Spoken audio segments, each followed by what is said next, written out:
주님 너무 감사해요. 이렇게 어우러질 수 있다는 게 너무 감사하죠. 근데 공동체를 우리는 이제 교회라고 이름하지만 고린도 교회에도 이런 공동체가 있었어요.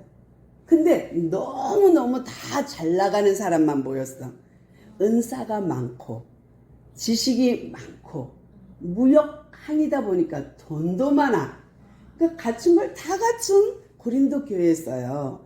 그런데 거기서 1년 반 동안 바울이 사역을 하고 2차 여행 끝나고 3차 여행지를 갔는데 아니 들려오는 소식이 문제 많다는 이야기가 들려오는 거예요. 그 중에 이제 하나하나 짚어서 이제 편지로다가 그것을 뭐랄까 도움을 주는 거예요. 얘들아, 성도 여러분. 그런데 이제 부를 때마다 조금씩 어떨 때는 형제예요. 근데 오늘은요 어떻게 불러요? 내 사랑하는 자들아 이렇게 불러요. 그러니까 무엇을 말할까에 따라서 약간씩 성도라 그랬다가 형제라 그랬다가 지금은 내 사랑하는 자들아 이렇게 불렀어요. 무슨 말이냐면 지난 시간에 우리는 홍해 사건, 세례 사건을 통해서 구원의 서정을 배웠어요. 그렇죠? 근데 이 종살이하고 있던 이스라엘 백성을 열장을 통해서 출애굽시키면서 홍해를 건너는 것을 바울은 세례로 봤어요.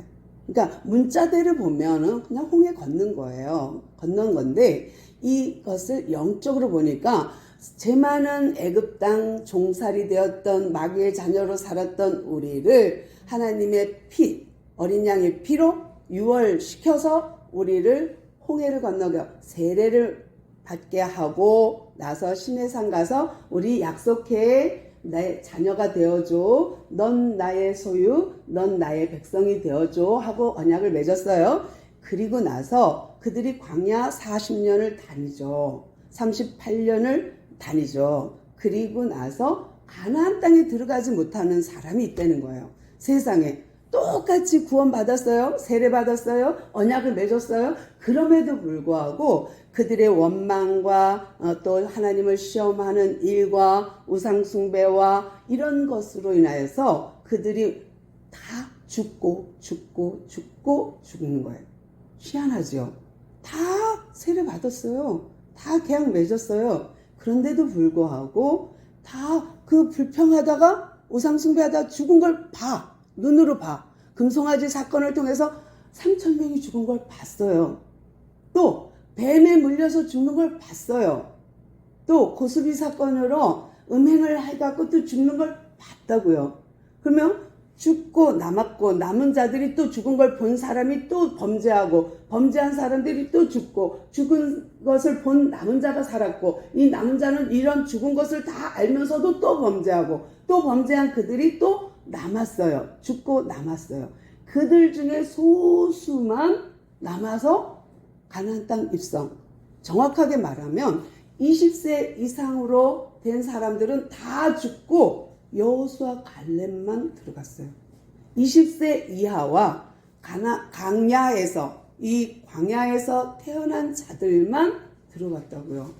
그런데 이것이 숫자가 줄었느냐? 아니요. 40년 동안 죽은 만큼 태어났어요. 그러면 여기서 죽고 여기서 살았어요. 여기서 응앙 태어났어요. 여기 죽고 여기 응앙해요. 이 숫자가 거의 차이가 안 나요. 출애굽한 사람이나 광야 40년 돌아서 가나안 땅 입성한 사건에 그 사람들 수가 큰 차이가 안 나요. 이게 너무 희한한 거예요. 죽었어. 그러면 줄어. 근데 안 줄어. 그 수가 큰 차이가 없어요. 근데 사람은 세대는 바뀌었다는 얘기예요. 근데 안타까운 거는 바울이 무슨 말을 하고 싶으냐면 내가 날마다 나를 쳐 복종시키는 이유, 내가 구원받았지만 내가 구원받은 줄로 여기지 않고 다름질하는 이유, 내가 표대를 향하여 다름질하는 이유, 내가 혹 남한테는 복음을 전해서 구원받게 하고 내가 구원을 못 받을까봐 내가 그것을 염려함으로 내게 혹 화가 있을까봐 나는 운동선수가 절제하듯 운동선수가 자기를 단련하듯 나를 단련하고 나를 훈련시키고 나를 절제시켜서 나도 끝끝내 나는 가나안 땅 들어가고 싶어. 그러므로 나는 날마다 처 복종시킨다 라는 얘기를 했어요. 그리고 나서 오늘은 그 다음 이야기 연결됩니다. 연결되는 게 재밌는 게 뭐냐면 보세요. 14절 볼게요. 사랑하는 자들아 하고는요. 우상 숭배하는 일을 피하라. 뭐지? 아니 고린도 성도들이 대놓고 우상 숭배했겠어요? 우리 교회가 대놓고 우상 숭배 하겠습니까? 아니죠. 근데 바울은 그렇게 말해요. 우상 숭배를 피하라. 그러면 왜 이 우상이라는 것을 가지고 바울은 구원이라는 것을 또 그들에게 설명을 하고자 할까? 지금 바울이요. 내가 유대인을 만나면 유대인처럼 약한 자를 만나면 약한 자처럼 율법 아래에 있는 자를 만나면 율법 아래에 있는 자처럼 율법 아래에 있지 않는 자들을 만나면 이방인을 만나면 이방인처럼 나는 해. 왜? 그 중에 한 사람이라도 구원받기 위해서 구원받길 원해서 나는 그렇게 기꺼이 한다라는 말을 한 적이 있어요. 근데 지금 와서는 갑작스레 고린도 성도들한테 너희들 우상을 피해 우상 숭배하지 마 하고 말하면서요. 덧붙인 말이 너희들 지혜 있는 자들이라는 거 알아. 너희들 똑똑하다는 거 알아. 그러니 너희들의 지혜로 너희들의 그 지식으로 너희들의 그 똑똑함으로 잘 판단해 보아라 하면서 우상에 대해서 얘기하는데요. 무엇을 비유하냐면 성만찬을 갖고 설명해요. 조금 이해되십니까? 우상을 어떻게 성만찬하고 비유가 되지? 이 홍해 사건을 가지고 세례와 비교한 거는 알만해. 왜? 죽었다가 살아나왔으니까.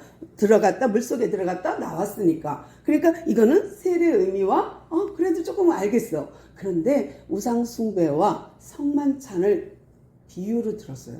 그러니까 지금 너희들 우상 섬기지 마 하면서 성경을 본으로 성경을 본보기로 성경을 설명하는데 세상에 우상을 설명하면서 성만찬을 갖고 와요. 뭐냐? 고린도 성도 여러분, 우리가 사랑하는 여러분, 우리가 주의 피를 같이 마시고 그의 떡, 몸을 나눈 사이입니다. 이건 성만찬이거든요. 근데 우리는 지금 절기 때만 성만찬을 해요. 그리고 어떤 교회에서는 매달 하는 데도 있어요. 그런데 고린도 성도들은요, 매주 했어요. 왜? 그때는 우리 같이 이렇게 점심을 끓여서 먹는 게 아니라 성만찬 자체가 음식을 나눠 먹는 것처럼 됐어요. 무슨 말이냐면 그들은 아주 가볍게 마시는 음료, 포도주와 빵을 구워와요. 그래서 이거를 나누기를 해요. 그러니까 이것을 이렇게 돌려서 따르고 주고 옆에서 따르고 또 주고 해서 뺑 돌아오는데요. 문제가 뭐냐면 매주 성만찬을 하다 보니까 그래도 좀 가진 자가 빵을 구워오고 가진 자가 내놔요. 그런데 문제는 가진 사람들은 일찍 와서 앞에 앉아. 그래서 뚝뚝 빵을 이만큼씩 이 덩어리를 떼. 근데 일하다 늦게 막 허겁지겁 온 노예나 허겁지겁 온 일꾼들 이런 사람들은 이 앞에 앉지 못하고 저 뒤에 앉아요. 근데 돌아 온 빵이 요만큼밖에 안 남았는데 내 뒤에 많아. 그럼 어떻게 해? 이만큼 먹어야지. 이만큼. 그러니까 어떻게 해요? 배고파. 그리고 포도주도 처음에 막 잔에다 탁 했는데 나중에 가서는 옆에 보니까 사람 너무 많아. 이만큼. 그러니 그게 식사량이 되겠어요? 근데 이것이 바울이 들었어요. 이 소식을. 그게 뭐냐? 이들이 성만찬을 함에 있어서도 이게 어려움이 있는 거예요. 뭐냐면 앞에 빨리 온 사람들은 가진 자들 있는 자들은 넉넉하게 여유 있게 와서 먹고 같이 말씀을 먹으면서 이렇게 나누면서 이게 가능해지는데 늦게 온 사람들은 참여도 어렵고 힘든 거예요. 근데 이것을 말하면서 우리는 공동체야. 우리는 유기체야. 무슨 말이냐면 손가락을 망치가 딱 때렸어. 아니면 문에 탁 꼈어. 그러면 아이고 잘났다 얘 너 잘난 척 하더니 꼴 좋다 이러겠어요? 오른손이 아이고야 이러죠. 오른발이 내가 다쳤어. 그럼 쩔뚝거려. 그러면 이 왼발이 나를 더 힘있게 지탱해 줘야 오른발이 힘을 못 쓰더라도 걸을 수 있는 것처럼 우리는 교회라는 공동체야, 유기체야, 서로 연결돼 있어. 예수님이 교회의 머리가 되고 우리는 다 지체야. 한 몸이야. 한 피 받았어. 떡을 같이 떼는 한 몸 이룬 성도야. 우리가 공동체야. 이런 공동체에 매주 성만찬을 하는 우리는 한 피, 한 몸 이룬 공동체인데도 불구하고 이들의 생각과 이들의 마음이 뭐예요? 우리는 17절 떡이 아니요 많은 무리가 한 몸이니 우리는 이제 몸이다. 이는 우리가 다 한 떡을 참여함이라. 여기서 참여를 알으셔야 돼요. 무슨 말이냐면 내가 그 자리에 있다. 이 참여보다는 다른 단어로 말하면 연합이에요. 연합. 우리는 유기체이면서 연합된 상태예요. 뭐냐면 예수님의 피 상징이지만 포도주 예수님의 몸 떡을 먹었으면 내 안에 뭐가 와 있냐면 성령 하나님이 와 계신 거예요. 그러니까 이거는 천주교에서는 중세시대 때에는 화채설이라 그래요. 그게 뭐냐 바뀌었다 바뀌었어요. 뭐가? 예수님의 그 피와 그 포도주와 빵을 먹는 순간 내 목구멍으로 넘어가는 순간 바뀌어서 예수님의 몸을 먹었다라고 표현을 하는 말을 화채설이라 그래요. 그런데 우리는 그 정도는 아니야. 그냥 이게 변해서 빵이 변해서 내 입에 들어가갖고 예수님의 몸으로 변해. 우리는 그렇게 하는 건 아니고요. 기념이에요. 기념. 이거는 예수님의 피, 십자가에 흘린 피, 요거는 예수님의 우리를 위하여 찢어진 몸, 그러면 우리를 그거를 기념하는 거예요. 그래서 기억하고 기념하는 거예요. 그래서 우리는 성찬을 해요. 근데 여기서 지금 바울이 설명하고 싶은 거는 참여예요. 참여. 뭐냐? 연합이에요. 예수님의 그 피와 몸을 우리가 기념함으로써 내 안에 오신 그 하나님, 나와 함께 하시는 하나님이 연합한 거예요. 나와 연합이에요. 이게 구약에서는요, 내가 안수함으로 내 죄가 이 양한테 전가되잖아요. 전가되는 순간 연합의 의미도 들어가요. 왜? 내 거를 양한테 주고 양이 죽었으니까. 예수님도 마찬가지로 우리가 그 십자가의 그것은 그 십자가의 죽음은 그냥 죽음이 아니에요. 그러니까 어린 양으로 죽음이에요. 그러니까 제사에 쓰이는 어린 양으로의 죽음이기 때문에 내가 그 죄를 예수님께 드렸고 예수님은 그 죄를 짊어지고 담당하시고 어린 양으로 죽어진 거예요. 그러면 그 순간에 연합이 전가됐고 연합이 이루어진 거예요. 그러니까 내 죄를 짊어지시고 그분이 나한테 새 생명을 주신 거예요. 그러니까 나는 영생이라는 생명을 얻은 거예요. 그분으로 인하여. 그래서 그분이 참여자가 돼요. 내가 여기 지난 시간에 우리가 모세에 속하여 그리스도에 속하여 우리는 세례받은 자로 말씀드렸어요. 오늘은 성만찬을 통하여서 그 구약의 어린 양 죽은 피, 어린 양 전가, 죄의 전가 그 연합과 성만찬의 연합을 말하면서 무엇을 말하냐면 우상 숭배와 말하는 거예요. 그러니까 우상과 성만찬 도대체 무슨 연관이 있을까 하지만 우상도 똑같다는 거예요. 우상 섬기는 제사 지내는 거 보셨죠? 우리 어릴 때 다 봤죠? 홍동백사 해갖고 탁 해갖고 그거를 또 술을 마셔. 그 음복이라 해갖고 술을 마셔. 그리고 거기에 있는 음식을 또 먹어. 이해되시죠? 연합입니다. 그러니까 귀신에게 연합하는 거예요. 그러니까 여러분 우리가 성만찬 하지요 매주.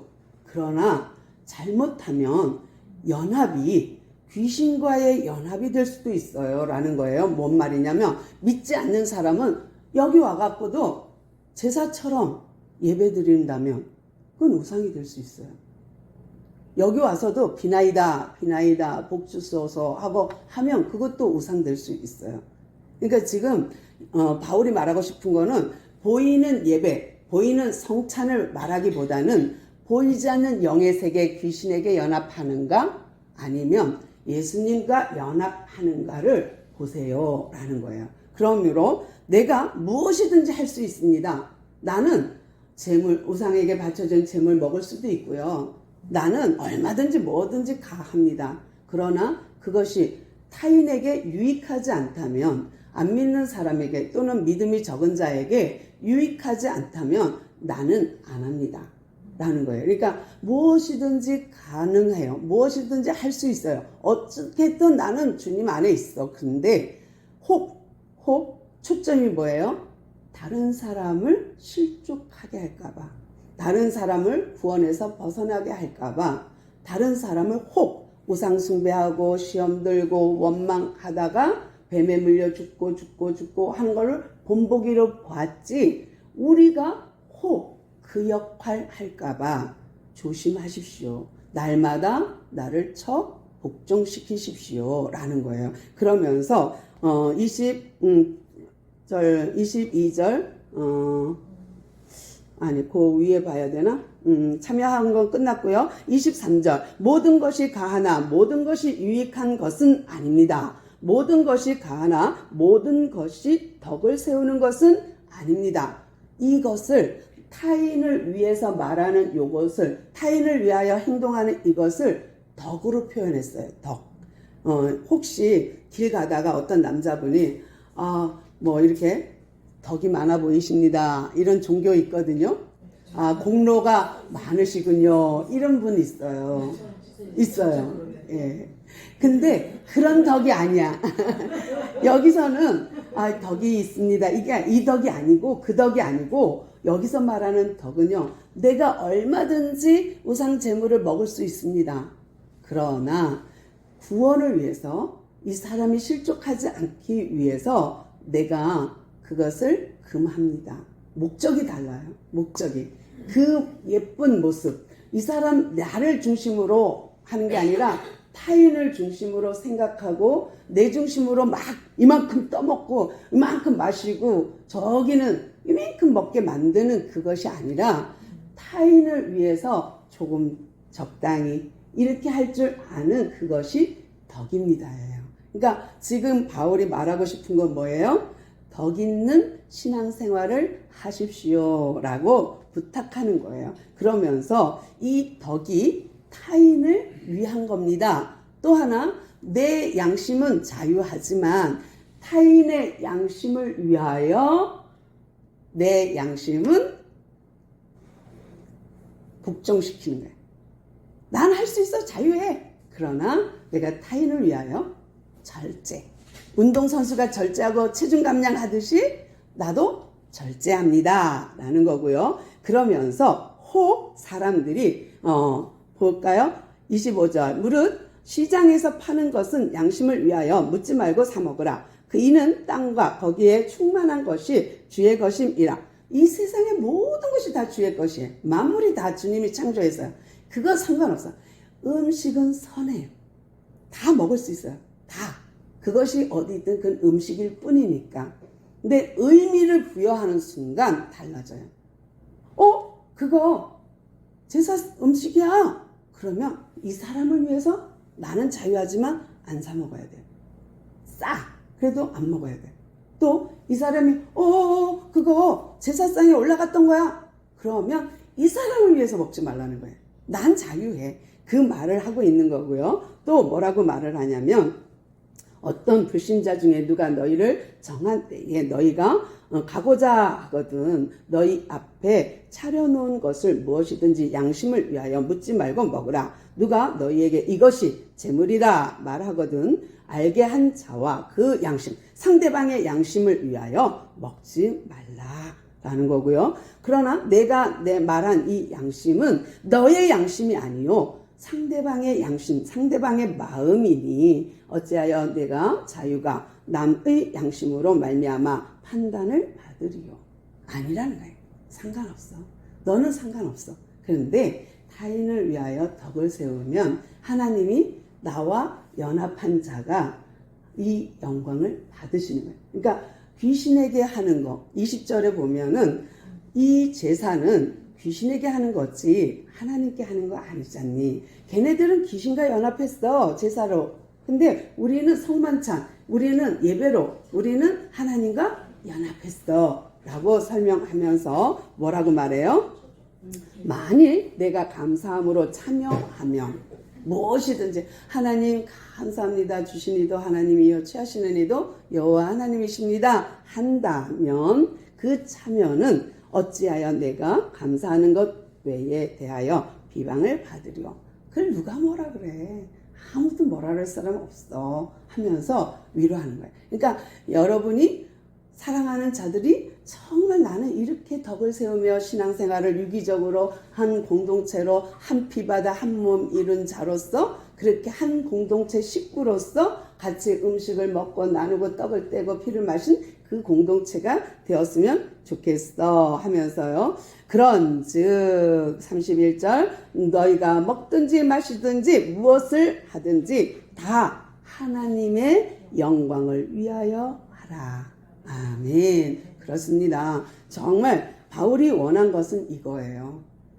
정말 남을 위해서 내가 조금 떼먹고, 그리고 이 음식이 들어가는 이것이 더러운 게 아니라 나오는 게 더러운 것처럼 남을 미워하고 싫어하고 고통 주고 이런 말 하는 거, 이런 것들이 오히려 악이지 않느냐, 이것이 더 더럽지 않느냐라는 거예요. 그러면서 유대인이나 헬라인이나 누구든지 하나님의 교회나 어디든지 거치는 자가 되지 말고, 어디 가든지 덕을 세우고 어디 가든지 타인을 위하고 나를 위하여 하는 것이 아니라 상대방을 위하여 하는 덕 있는 성도, 사랑하는 자들이 되었으면 좋겠습니다 라고 지금 말씀을 드리는 거예요. 그러면서 이와 같이 모든 일에 모든 사람을 기쁘게 하여 자신의 유익을 구하지 아니하고, 나를 위한, 나 먹어도 돼, 그러나 많은 사람의 유익을 위하여 그들로 구원을 받게 하라. 아멘.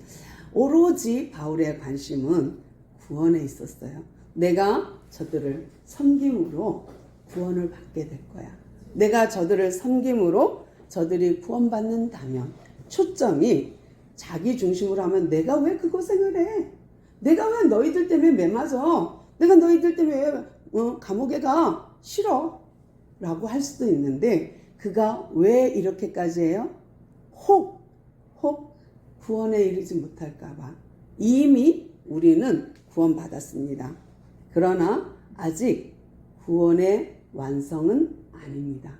내가 죽는 그 순간, 내가 주님을 만나는 그날까지는 이 믿음 지켜야 되고 이 구원 이루어 가는 겁니다. 그러면 지난 시간에는 구원의 서정에서 애굽에서 출애굽 예수님 피로 나와 그 다음에 세례받고 계약하고 광야를 돌면서 성화되었고, 이제 우리는 예수님의 피로 우리는 연합체가 되어서 예수님과 연합한 것처럼 우리는 유기적인 연합체가 된 교회로서, 공동체로서 덕을 세워가는 교회가 되십시오 라고 지금 고린도 성도들에게 바울이 부탁 권면하고 있는 거예요. 그러니까 이 복음을 똑대 갖고 요것만 갖고 막 얘기하면 다른 길 갈 수 있어요. 그런데 앞뒤 문장에 맞춰 맥을 가지고 가면 벗어나는 게 덜해요. 자의적인 해석을 안 할 수 있어요. 근데 문장을 벗어나면 요 문맥 다 벗어나고 요것만 한 절만 가지고 붙여버리면 어디다 붙여도 다 말이 되거든요. 그러니까 너무 어떨 때는 조심스러울 때도 있어요.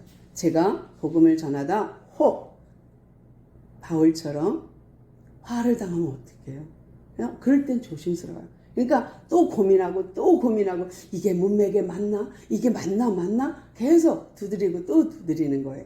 우리도 다 그렇게 또 일상에서 그렇게 살고 계실 줄로 믿습니다. 아멘. 기도합시다. 주님 감사합니다. 우리가 정말 주님 안에서 살기를 소망합니다.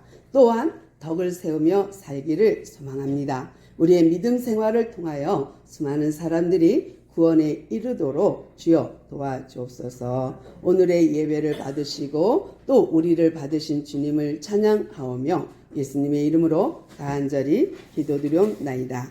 아멘.